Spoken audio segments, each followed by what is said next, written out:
Welcome to ET digital media group.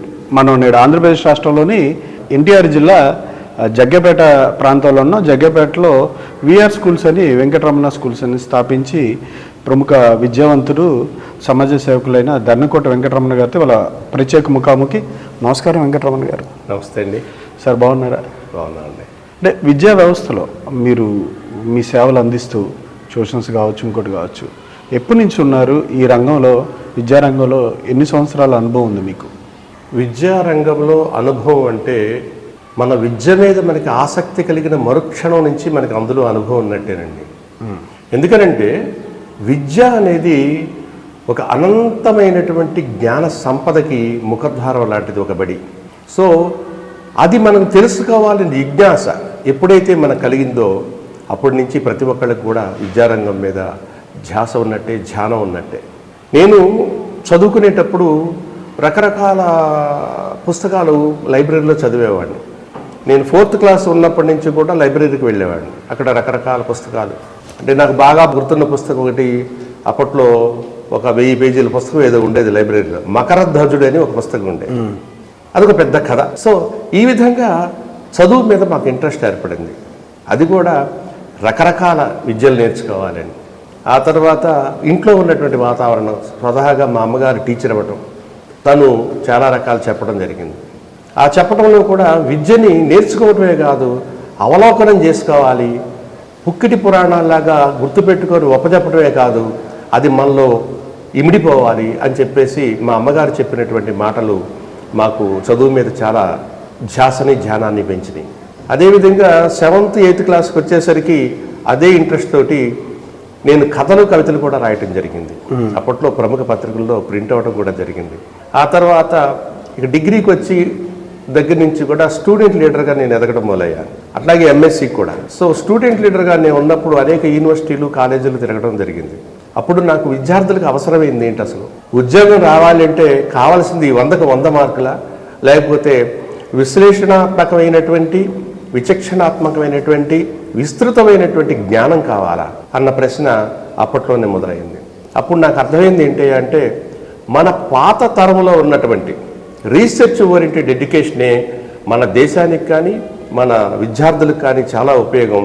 వాళ్ళను వాళ్ళు వ్యక్తీకరించుకొని సమాజంలో నిలబడాలన్నా, సమాజానికి వాళ్ళ కుటుంబానికి మార్గదర్శకులుగా మారాలన్నా, ఆ మార్గదర్శకత్వం నిర్వహించాలన్నా వాళ్ళు ఇలాంటి రీసెర్చ్ ఓరియంటెడ్ ఎడ్యుకేషనే తీసుకోవాలని చెప్పేసి నేను ఆ రోజుల్లోనే అనుకోవడం జరిగింది.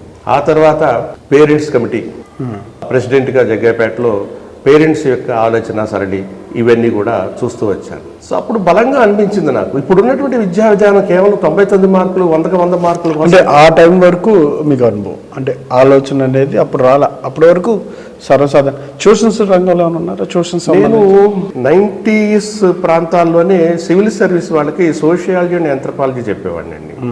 అలాగే ఇంజనీరింగ్ వాళ్ళకి ప్రాపర్టీస్ ఆఫ్ మ్యాటర్, కెమిస్ట్రీ చెప్పేవాడిని అండి. సో అట్లా నాకు ట్యూషన్స్ మీద, అంటే టీచింగ్ మీద నాకు అనుభవం కలిగింది. నేను చదువుకునేటప్పుడు కూడా, నేను 8th 9th 10th చదివేటప్పుడు కూడా ఈవినింగ్ టైంలో డ్రాయింగ్ వేసి పెట్టడం, మిగతా పిల్లలకి వాళ్ళకి కావాల్సినవి చెప్పడం కూడా చేస్తూ ఉండేవాడిని. ఆ విధంగా కూడా నాకు టీచింగ్లో మొదటి నుంచి ఆ ఇంట్రెస్ట్ ఉంది. విద్యార్థికి ఏది అవసరం అన్నటువంటి దాని మీద పూర్తి అవగాహన నాకు. అంటే ఈ స్కూల్స్, వెంకటరమణ స్కూల్స్ స్థాపించాల్సిన అవసరం ఉందంటారా? అవసరం కాదండి, ఇది ఇంట్రెస్ట్, ఇది ఒక ప్యాషన్. ఎలా అంటే మంచి విద్య దొరకడం లేదు, అందరూ కూడా ఏదో ఒక గొర్రెదాటు వ్యవహారం లాగా ఒకవైపే పరిగెత్తుతున్నారు. మార్కులు మార్కులు, ర్యాంకులు ర్యాంకులు తప్ప ఎక్కడ మనకు ఒక విజ్ఞానవంతమైనటువంటి విజ్డమ్ కనబడుతుంది, 360 degrees నాలెడ్జ్ ఎక్కడ ఉంది అని అంటే నాకు ఎక్కడా చాలా వరకు కనపడలేదండి. ముఖ్యంగా మేము అబ్రాడ్కి జాబ్స్ కోసం చాలా మందిని మేము సెలెక్ట్ చేసి పంపేవాళ్ళం, మేము మా బ్రదర్స్ అబ్రాడ్లో ఉండి. వాళ్ళందరూ కూడా చెప్పేది ఏంటంటే, నేను చాలా బలంగా చెప్పాను ఆ రోజుల్లోనే, మీ ఆంధ్రప్రదేశ్ నుంచి కానీ వచ్చే విద్యార్థులు 100కు 100 మార్కులు ఉంటున్నాయి, సబ్జెక్ట్ పరంగా కానీ ప్రపంచ జ్ఞాన పరంగా కానీ చాలా వెనుకబాటు పడి ఉన్నారు, కాబట్టి వాళ్ళని చివరిలో చూద్దాం అన్న మాట నేను వాళ్ళ నుంచి ఉండటం జరిగింది. అది నాకు చాలా బాధ అనిపించింది. సో అప్పుడు అనుకున్నా, జ్ఞానవంతమైన విద్య, అసలు విద్య ఎందుకు అనేది తల్లిదండ్రులు తెలుసుకోవటం లేదు, ఎందుకు చదువుకుంటున్నాం అనేది పిల్లలు తెలుసుకోవటం లేదు. ఇవి రెండు చెబుదాం అని అనిపించింది. కానీ మీరు చెప్పినంత, మనం మాట్లాడుకున్నంత ఈజీ కాదు వాటి ఫలితాలను తీసుకురావడం. మీరు చెప్పిన వాటిల్లో ఎంతవరకు ప్రాక్టికల్గా అమలు చేయగలుగుతున్నారు? మీరన్నది 100% వాస్తవం అండి. ఇది సమాజం మొత్తాన్ని మార్చేయటం ఒక వ్యక్తి చాలా చాలా కష్టం. ఆల్రెడీ కొన్నిటికి అలవాటు పడిపోయి ఉన్నారు. అవును, పబ్లిక్ పేరెంట్స్ ఎవరో ఒకరు ఎప్పుడో ఒకడు అడుగునే వేయగా ముందుగానే ఎవరో ఒకళ్ళు అడుగు మొదలు పెట్టాలి. నా వంతు ప్రయత్నంగా నాకు దేవుడిచ్చిన ఈ టైంలో నేను నా వంతు ప్రయత్నం మొదలుపెట్టాను. చదువు అనేది దేనికోసం చెప్పడానికి ప్రయత్నం చేస్తామని అది చెప్తున్నాను. మీరు ఇక్కడ మీ క్యాప్షన్లో ఇంటర్నేషనల్ స్టాండర్డ్స్ అని పెట్టారు. మీరు ఒక పక్కన వాటన్నిటినీ తీసేస్తామని చెప్తా కూడా మీరు కూడా ఆ రకమైన ప్రచార చిత్రాలను ముద్రించడానికి కారణం ఏంటి? ఇంటర్నేషనల్ స్టాండర్డ్స్ అంటే ఇక్కడ చాలా వరకు అండి అవగాహన లోపం ఎక్కడ జరుగుతుందంటే తల్లిదండ్రుల్లో, ముఖ్యంగా పిల్లల్లో. ఇంటర్నేషనల్ స్టాండర్డ్స్ అంటే ఇప్పుడు మనకి కొన్ని దేశాలు ఉన్నాయి సార్. మీకు ఆస్ట్రేలియా కావచ్చు, తర్వాత గ్రీన్లాండ్ కావచ్చు, గ్రీస్ కావచ్చు. 5 ఏళ్ల తర్వాత మాత్రమే పిల్లల్ని స్కూల్లో జాయిన్ చేసుకుంటున్నారు. 5 ఏళ్ళ తర్వాతనే జాయిన్ చేసుకుంటారు. ఈ లోపు పిల్లల్ని స్కూల్లో జాయిన్ చేసుకోవడం లేదు. కారణం ఏంటి అంటే పిల్లవాడు తల్లి నుంచి విడిబడి వాడి సొంత జ్ఞానాన్ని పొందిన తర్వాతే మానసిక ఒత్తిడి లేకుండా విద్యాలయానికి రావడానికి అవకాశం ఉంటుందన్నది సైంటిఫిక్గా రుజువైన అంశం. మన పాతకాలంలో కూడా 5 ఏళ్ల తర్వాతే బడికి పంపించడం జరిగింది. సో ఈ వెస్టర్నైజేషన్ అంటే కొన్ని దేశాలు మాత్రమే. చిన్నపిల్లలకు కూడా చదువు చెప్పడం లాంటి విషయాలు, వాళ్ళని స్కూల్లో తీసుకురావడం, ప్లే స్కూల్స్ అని పెట్టడం, కమర్షియలైజేషన్ వచ్చింది. ఇందులో ఇంప్లిమెంటేషన్లో కమర్షియలైజేషన్ ఎప్పుడైతే చోటు చేసుకుందో ఆ విధంగా నష్టం జరుగుతూ వచ్చింది. ఇంటర్నేషనల్ స్టాండర్డ్స్ అంటే చాలా దేశాల్లో, మన దేశం కాకుండా ఈవెన్ మన దేశంలో నార్త్ ఇండియా ఢిల్లీ యూనివర్సిటీ లాంటి చోట కూడా చదువు అంటే నీవు సబ్జెక్ట్ ఎంత అబ్జార్బ్ చేసుకున్నావు, క్వశ్చన్ అండ్ ఆన్సర్స్ కాకుండా నీ విచక్షణతోటి నువ్వు చదువుకున్న విద్యని ఎంతవరకు ఇంప్లిమెంట్ చేయగలుగుతున్నావు నీ నిజ జీవితంలో అన్న దాని మీద ఆ రీసెర్చ్ ఓరియంటెడ్ ఎడ్యుకేషన్ ఇంటర్నేషనల్గా చాలా ఎక్కువగా ఉంది. మన దగ్గర అది ముఖ్యంగా సౌత్ ఇండియాలో చాలా తక్కువగా ఉంది. ఉదాహరణ ఏంటి అంటే నోబెల్ ప్రైజ్ భారతదేశానికి వచ్చి ఎంతకాలం అయింది? కొన్ని దశాబ్దాలు గడిచిపోయింది. ఎందుకని? ఒక శాస్త్రవేత్త కావాలి, కొత్త విషయాలు కనుక్కోవాలి అని చెప్పేసి మన వాళ్ళు ఎందుకు అనుకోవట్లేదు? మోడీ గారు వచ్చి make in India, made in India అంటే దానికి తగ్గ సత్తా నిరూపించుకునేటువంటి విద్యార్థి లోకం ఎంత ఉంది? ఇవన్నీ కావాలంటే ఆ స్టాండర్డ్స్ మనకు రావాలి, ఆ విస్తృతమైన జ్ఞానం, ఆ రీసెర్చ్ ఓరియంటెడ్ ఎడ్యుకేషన్ మనలో రావాలి. అప్పుడు మాత్రమే మనం రీసెర్చ్ ఓరియంటెడ్ ఎడ్యుకేషన్ కనిపిస్తున్నారు. ఆ రకంగా ట్రైన్ చేయడానికి ఒక 30-40 ఏళ్ళుగా మార్కులు ర్యాంకుల కోసం పరిగెత్తిన వాళ్ళు ఇంకొక 25-20 ఏళ్ళు కష్టపడితే రీసెర్చ్ ఓరియంటెడ్ ఎందుకు రారు? ఖచ్చితంగా వస్తారు. చెప్పగలిగే వ్యక్తి బలంగా నిజంగా చెప్పగలిగినప్పుడు, నిజాన్ని నిజంగా నిర్భయంగా చెప్పగలిగినప్పుడు ఖచ్చితంగా మార్పు అనేది వస్తుంది. కాకపోతే టైం కొంచెం ఎక్కువ తక్కువ కావచ్చు. జగ్గేపేటలోనే ఈ స్కూల్స్ పెట్టడానికి కారణమే నా ఊరు, నా జనం, నా మొదటి ప్రయత్నం నా ఊళ్ళో నా వాళ్ళ కోసమే చేద్దాం. అంటే ఈ ప్రయత్నం వెనకాల చాలా ఆటుపోట్లు, ఆ ప్రయత్నం ఇప్పుడు ఈ రూపం దాల్చడానికి కూడా చాలా ఇబ్బందులు పడ్డారని తెలుస్తూ ఉంటుంది. వాటి గురించి మీరు బాగా నలిగిపోయారా? జరిగిన మాట వాస్తవేనండి. ఇవాళ ప్రతిదాన్ని కూడా ఆ వ్యక్తిత్వం అతను ఎందుకు స్థాపించాడనే దానికంటే ఒక కాంపిటీషన్ అంటే రాంగ్ కాంపిటీషన్గా ఫీల్ అయ్యే వాళ్ళు ఎక్కువ అవడం వల్ల దాన్ని సక్సెస్ కాకుండా చూస్తానికి ట్రై చేస్తారు. కానీ మన ఆశయం కరెక్ట్ అయినప్పుడు, మన దగ్గర ధర్మం ఉన్నప్పుడు, నిజం ఉన్నప్పుడు, నిజాయితీ ఉన్నప్పుడు ఖచ్చితంగా అలాంటి వాళ్ళందరూ పక్కకు తప్పుకోక తప్పదు. అది నిరూపించాం, ముందు కూడా నిరూపిస్తాం. విఆర్ స్కూల్కి సంబంధించి ఈ స్కూల్లో పిల్లల్ని జాయిన్ చేయడానికి ఎందుకు జాయిన్ చేయాలంటే ఏం చెప్తారు? నేను చెప్తున్నా కదండి, ఒత్తిడి లేని విద్య. ఇవాళ మనం చూస్తున్నాం స్కూల్స్లో ఎందుకు ఇన్ని ఆత్మహత్యలు జరుగుతున్నాయి అన్నదానికి ప్రశ్న సమాధానం చెప్పగలిగిన వాళ్ళు నాకు ఎవరు కనపడలా, ముఖం చాటేస్తున్నారు. కేవలం ఒత్తిడి. అలాంటి ఒత్తిడి లేని విద్యని ఇవ్వడానికి మేము ముందుకొచ్చాం. అదేవిధంగా ఒక మంచి గ్రౌండ్ ఆడుకోవటానికి లేకుండా అపార్ట్మెంట్లలో సేఫ్టీ మెజర్మెంట్స్ లేకుండా పెట్టేస్తున్నారు. దాన్ని మేము అధిగమించి అతిపెద్ద గ్రౌండ్ తీసుకొని వచ్చాం పిల్లలకి. అంటే ఆత్మ వికాసానికి చాలా ఆటలు కానీ ఇవన్నీ ఉంటాయి.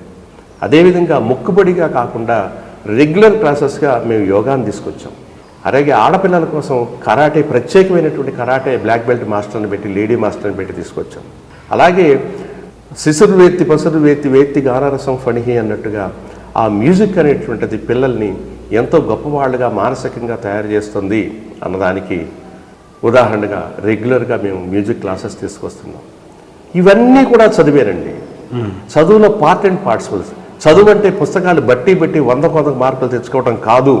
చదువు అంటే ఒక వ్యక్తి తనకి తాను వ్యక్తీకరించుకొని ఒక సొంత బలమైన వ్యక్తిత్వంతో కుటుంబానికి కనీసం అండగా నిలబడే ఒక పౌరుడిగా తయారు చేయగలిగితే ఆ విద్య చాలా గొప్ప విద్య, ఆ విద్యాలయం చాలా గొప్ప విద్యాలయం. మా ప్రయత్నం అదే. పిల్లల్లో నైపుణ్యత గుర్తించడానికి ఎట్లాంటి విధానాలు అవలంబిస్తున్నారు? మా పాంప్లెట్లోనే మేము ఒక స్లోగన్ పెట్టుకున్నామండి, నో స్టూడెంట్ ఈజ్ డల్లర్. ఎవరి టాలెంట్ వాళ్ళకు ఉంటుందండి. ఒకడు ఆటల్లో గొప్పవాడవుతాడు, ఒకడు పాటల్లో గొప్పవాడవుతాడు, ఒకడు సమాజ సేవలో గొప్పవాడవుతాడు, ఒకడు స్ఫురద్రూపిగా ఉండి లీడర్గా ఎదుగుతాడు, ఒకడు ఇంజనీర్ కావచ్చు, ఇంకోటి సైంటిస్ట్ కావచ్చు, ఇంకోటి కావచ్చు. వాళ్ళల్లో ఆ భావజాలం ఏంటో తెలుసుకొని మనం అడుగుతూ ఉంటే తెలుస్తూ ఉంటుంది. నేను ఒక స్టూడెంట్ని అడిగాను. ఒక వ్యక్తి నాకు వెరైటీగా చెప్పాడు, ఒక కుర్రోడు 9th క్లాస్ పిల్లాడు, నేను బాగా డబ్బులు సంపాదిస్తానండి ఫ్యూచర్లో అని. అంటే అతని కుటుంబ వ్యవస్థ కానీ అతను పెరుగుతున్న వాతావరణంలో అతను చూసింది ఏంటంటే డబ్బే ప్రధానం అని. అప్పుడు మనం ఆ కుర్రవాడికి చెప్పవలసింది ఏంటంటే డబ్బు ఖచ్చితంగా కావాల్సిందే, ధనం మూలం ఇదం జగత్ కాదంటల్లా. కానీ డబ్బుకి ఎప్పుడు విలువ వస్తుంది అంటే నీ క్యారెక్టర్ గొప్పగా ఉన్నప్పుడు, నువ్వు సమాజంలో ఒక గొప్ప వ్యక్తిగా గుర్తింపబడ్డప్పుడు నీ దగ్గర ఉన్న డబ్బు గుర్తుకొస్తుంది. కరోనాలో ఏ డబ్బు ఎవరిని కాపాడింది? కరోనాలో కాపాడింది ఏంటి? నీ మానసిక శారీరక ఇమ్యూనిటీ, బలమైన మానసిక శారీరక బలం కాపాడింది. కాబట్టి ఇలా పిల్లల్ని మేము ట్రైన్ చేసుకుంటూ వాళ్ళకు ఒక దిశ దశ నిర్దేశాన్ని ఇవ్వడానికి కావాల్సినటువంటి మార్గాలు మేము చూపెడుతూ ఉన్నాం. సిలబస్ల విషయంలో కూడా ఇవాళ పోటీ అనేది నెలకొని ఉంది. స్టేట్ సిలబస్, సిబిఎస్ఈ, ఐసిఎస్ఈ ఇట్లాగా ఉన్నాయి. మీరు ఏ స్టాండర్డ్స్ సిలబస్ మెయింటైన్ చేస్తారు? చాలామంది తల్లిదండ్రుల్లో, ముఖ్యంగా తల్లిదండ్రులేనండి, ఈ సిలబస్ అనేది ఎందుకు వీళ్ళు అంత కన్ఫ్యూజ్ అవుతున్నారో నాకు అర్థం కావటం లేదు. స్టేట్ సిలబస్ అంటే ఒక స్టేటు తనకు అనుగుణంగా, తన సమాజానికి అనుగుణంగా ఒక సిలబస్ పెడుతుంది. అంటే అది కూడా విజ్ఞానవంతమైంది, ఆ పిల్లవాడి స్టాండర్డ్కి వయసుకు సరిపడా పెడుతుంది. దానికోసం ఒక పెద్ద కమిటీ వేస్తుంది, మేధావులే దాన్ని నిర్ణయిస్తారు. సెంట్రల్ సిలబస్ అంటే సెంట్రల్ స్కూల్స్ ఎక్కడెక్కడైతే సెంట్రల్ గవర్నమెంట్ అథారిటీలో స్టేట్స్ రన్ అవుతున్నాయో వాళ్ళ కోసం సెంటర్ కొన్ని స్కూల్స్ పెడుతుంది, దాన్ని సెంట్రల్ సిలబస్ అంటాం. వాళ్ళు కూడా ఆ విద్యార్థులకు అనుగుణంగా ఒక సిలబస్ తయారు చేస్తారు. తర్వాత మీరు ఒక స్కూల్ని కనుక మీరు సెంట్రల్, స్టేట్ అని అన్ని బుక్స్ పక్కన పెట్టి చూస్తే అందులో ఉండే జ్ఞానం మొత్తం ఒకటే, అందులో ఉండే విజ్ఞాన సంపద మొత్తం ఒకటే. మనం దాని గురించి తెలియక అది ఎక్కువ ఇది తక్కువ అనేటువంటి అనవసరమైనటువంటి మీనమేషాలు ఎక్కిస్తున్నారు. అందుకని మన నేషనల్ గవర్నమెంట్ ఏం చేసిందంటే NEP 2020 మోడల్ తీసుకొచ్చింది. అంటే నేషనల్ ఎడ్యుకేషన్ పాలసీ ప్రకారం దేశం మొత్తం ఇలాంటి ఎడ్యుకేషన్ ఇవ్వండి అని. మేము అది ఫాలో అవుతున్నాం. మీరు దాన్ని ఫాలో అవుతున్నారు. అంటే తల్లిదండ్రులు ఎక్కువగా బేసిక్గా ఇట్లాంటి వాటిల్లో IIT ఫౌండేషన్ అని, లేదంటే CBSE సిలబస్ అంట, ICSE ఇట్లాంటి వాటితో పిల్లలు తొందరగా వృత్తిలోకో లేదంటే ఉద్యోగ కల్పనకి ఇవన్నీ హెల్ప్ చేస్తాయి, దోహదం చేస్తే చిన్నప్పటి నుంచి పంపించాలనే ఆలోచన తల్లిదండ్రులకు ఉండడం మంచిదంటారా, మితిమీరడం ఇబ్బంది అంటారా? ఆలోచన మంచిదే, కానీ ఒక 10 కిలోలు బండ మోయగలిగిన వ్యక్తిని ఎత్తిన 100 కిలోలు పెడితే వాడు ఖచ్చితంగా ఏమవుతాడో మనకు తెలుసు. అలాంటి నష్టమే జరుగుతుంది ఇక్కడ. ఆ మితిమీరినటువంటి ఆశలు, తల్లిదండ్రులు వాళ్ళకున్న ఆశలన్నీ పిల్లల మీద రుద్దేస్తే ఆ చిన్నపిల్లడు ఏం కావాలండి? ఆడ ఒత్తిడిని ఎట్ట తట్టుకోవాలి? ఇంట్లో అమ్మానానికి చెప్పలేడు, బయట అది ఆ భారాన్ని మోయలేడు, ఏం కావాలి? సో పిల్లవాడి పరిస్థితిని బట్టి, వాడి యొక్క స్థాయిని బట్టి, వాడి అబ్జర్వ్ చేసుకునే గుణాన్ని బట్టి, వాడి ఇంట్రెస్ట్ని బట్టి, ఒక్కోడు స్పోర్ట్స్ గురించి చెప్తే బ్రహ్మాండంగా అబ్జర్వ్ చేసుకుంటాడు. ఒక డిగ్రీ వయసు ఉన్న పిల్లవాడికి చెప్పింది కూడా వీడు 10th class 9th class observe చేసుకుంటాడు. అది వాడి ఇంట్రెస్ట్. అది చూడకుండా మనం మన కోరికలు వాళ్ళ మీద పెట్టేస్తే మన ఇంటి పక్కోళ్ళు, తోడుకోళ్ళు, లేకపోతే మనకెవరో కాంపిటేటర్స్ ఇళ్ళ పక్కన చూసుకొని ఆ ఆశలన్నీ వాళ్ళ మీద పెడితే వాళ్ళు బలైపోతారు. మీకున్న వాల్యూస్ మీ టీచింగ్ స్టాఫ్కి కూడా కొంతవరకు ఉండాల్సిన అవసరం ఉంది కదా. ఆ టీచింగ్ స్టాఫ్ సెలక్షన్లో ఏ పద్ధతి పాటించారు? వాళ్ళకి అనుభవం కావచ్చు, ఆ క్వాలిటీస్ కానీ ఉన్నాయంటారా? ఉన్నాయండి. ఇక్కడ అసలు కాంప్రమైజ్ అనే ప్రశ్నే లేదండి. ఇంత కష్టపడి పెట్టింది ఏదో డబ్బుల కోసం, లాభాల కోసం కాదు, సరైన ఎడ్యుకేషన్ పిల్లలకి ఇద్దామని. కాబట్టి టీచింగ్ స్టాఫ్ విషయంలో కాంప్రమైజ్ ప్రశ్నే లేదండి. అదేవిధంగా కొన్ని జాగ్రత్తలు మేమేం తీసుకున్నామంటే, ఇప్పుడు చాలా స్కూల్స్ LKG, నర్సరీ, లేకపోతే UKG 1వ తరగతి 2వ తరగతి అనగానే ఎవరో ఒకరు 10th క్లాస్ చదివిన నేను చెప్పేస్తాను అనుకుంటారు. చాలా పొరపాటు అండి. ఆ పిల్లలకి, చిన్న తరగతి పిల్లలకి మోస్ట్ ఎక్స్పీరియన్స్డ్ టీచర్ కావాలి, ఒక అమ్మ లాంటి టీచర్ కావాలి. వాడు ఏడుస్తాడు, లేకపోతే వాళ్ళ అమ్మ గుర్తుకొస్తుంది, ఆకలేస్తుంది, నిద్ర వస్తుంది. వాడికి నిద్ర వచ్చినప్పుడు పడుకోబెట్టి, ఆకలి వేసినప్పుడు ఒళ్ళో కూర్చోబెట్టుకుని అన్నం పెట్టి భుజాన్ని వేసుకొని తిప్పగలిగినటువంటిది ఆ ఏజ్తో పాటు ఎక్స్పీరియన్స్తో పాటే వస్తుంది తప్ప పెద్ద పెద్ద చదువులు చదివిన వాళ్ళకి ఇది రాదు. అలాంటి వాళ్ళు దీనికి పనికిరారు. కాబట్టి మేము ఈ విధానాన్ని అమ్మలాంటి టీచర్లనే చిన్న క్లాసులకు వేయటం జరిగింది కూడా అలాగే. మధ్య తరగతి పై తరగతి వారికి వాళ్ళకి ఎక్స్పీరియన్స్డ్ టీచర్స్ ఇన్ ఎడ్యుకేషన్, వాళ్ళు చక్కటి చదువు చెప్పగలుగుంటే at the same time character పర్ఫెక్ట్గా ఉండాలి. పిల్లలు మనల్ని చూసి వాళ్ళ క్యారెక్టర్ని తయారు చేసుకోవాలి. డిసిప్లిన్ విషయంలో పిల్లలకి ఏమి నేర్పిస్తున్నారు? డిసిప్లైన్ అన్న పదం చాలా విస్తృతమైన పదం అండి. చాలా స్కూల్స్లో మేము గమనించాం, డిసిప్లైన్ అంటే మాస్టర్ని చూసి 1వ తరగతి పిల్లోడు నిక్కర్లు పోసేసుకోవాలి, తల్లిదండ్రుల దగ్గర నుంచి అందరూ చేతులు కట్టుకొని నిలబడిపోవాలి, క్యూలో వెళ్ళి బాత్రూమ్కి వెళ్ళాలి. Is it possible? 1వ తరగతి పిల్లవాడు లేకపోతే నర్సరీ పిల్లవాడు ఇవన్నీ అవకాశం ఉందా? అలాంటి దాన్ని డిసిప్లైన్ అంటామా? కాదండి. మా స్కూల్లో మేము ఇచ్చే డిసిప్లైన్ ఏంటంటే నిన్ను నువ్వు అర్థం చేసుకొని నీ కాళ్ళ మీద నువ్వు నిలబడేటట్టుగా నీ మనస్తత్వాన్ని మార్చుకొని నీ వ్యక్తిత్వాన్ని ఆ విధంగా తీర్చుకోవడాన్నే మేము డిసిప్లైన్ అంటున్నాం.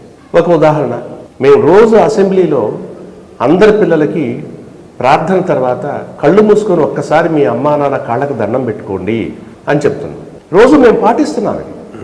ఎందుకయ్యా అంటే అలాంటి డిసిప్లిన్ రావాలి, అమ్మా నాన్న మీద గౌరవం రావాలి. ఇవాళ రేపు చూస్తుంటే అనాథ శరణాలయాలుగా వృద్ధాశ్రమాలు వస్తూ ఉన్నాయి. అలాంటి పరిస్థితి రాకూడదంటే వాడికి అమ్మా నాన్న మీద గౌరవం రావాలి. ఇలాంటి విలువలు పాటిస్తున్నాం. ఇలాంటి విలువలు పాటిస్తూ ఉన్నారు. అంటే ఫ్యూచర్లో ఎట్లాంటి జనరేషన్ తయారు చేయాలి? ఒక 20-30 సంవత్సరాలు ఏ లక్ష్యంతో కొనసాగుతున్నారు? ఇదే లక్ష్యాల ఇంకా దీంతో పాటు ఇంకేమైనా సక్సెస్ కూడా ఉంటాయి కదా? విలువలు డిసిప్లిన్తో పాటు వాళ్ళు సక్సెస్ కావాలి, ఈ రంగాల్లో నేషనల్ లెవెల్ ఇంటర్నేషనల్ లెవెల్లో మంచి ఉపాధి కూడా సాధించాలి, ఏ గోల్తో ఉన్నారు? విద్యార్థులు మంచి ఉపాధి పొందాలి అనేటువంటిది చాలా చాలా అవసరమైంది. వాళ్ళకి వాళ్ళ కుటుంబాలకు కూడా చాలా అవసరమైందండి.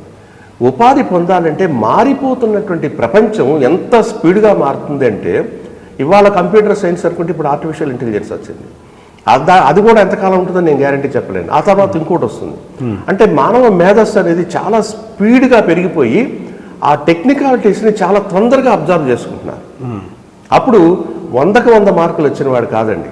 మనం ఇందాక అనుకున్నట్లుగా 360 డిగ్రీస్లో ఎప్పటికప్పుడు తనను తాను మార్చుకొని కొత్త పంధాన్ని పట్టుకోగలిగినటువంటి ఆత్మసత్తా, వాడి సొంత సత్తా ఉన్నవాడు మాత్రమే అది చేయగలుగుతాడు. అలాంటి విద్యార్థులు మాత్రమే రేపొద్దున నిలబడగలుగుతారు. అందుకని మేము అలాంటి వాళ్ళని తయారు చేయడానికి ప్రయత్నం చేస్తా ఉన్నాం. Okay sir, thank you sir, thank you very much.